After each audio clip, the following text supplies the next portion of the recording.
So guys, আসসালামু আলাইকুম। আপনারা সবাই কেমন আছেন? আলহামদুলিল্লাহ, আপনার দোয়াতে আমি অনেক ভালো আছি। তো সবাই আশা করি ভালোই আছেন।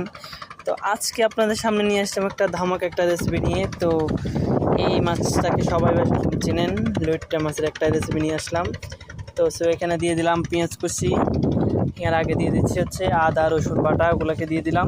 আর পেঁয়াজ কুচি, মরিচ কুচি সবগুলো দিয়ে এগুলো একটু লাল করে নেব। নেওয়ার পরে এখানে দিয়ে দেবো আবার হচ্ছে টমাটোগুলোকে একটু লাল করার পরে আরেকটা কথা, এর আগে কী করছি, মাছগুলোকে একটু মাইকা আর হলুদ মরিচ এগুলো দিয়ে একটু মাইকা রাখছি কতক্ষণের জন্য, 10-20 মিনিটের জন্য।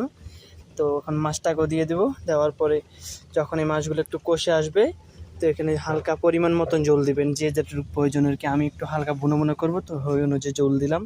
দেওয়ার পরে এগুলা আবার ভাবতেছেন যে না জল তো রয়ে গেছে, আসলে না, জলগুলো টানাই ফেলছি। মানে টানার পরে একটুতেই মজা হয়েছে, মানে কি বলবো, অনেক ভালো হয়েছে। ভালো লাগলো। তো ভিডিওটা কেমন হচ্ছে অবশ্যই কমেন্টে জানাবেন। ভালো লাগলে লাইক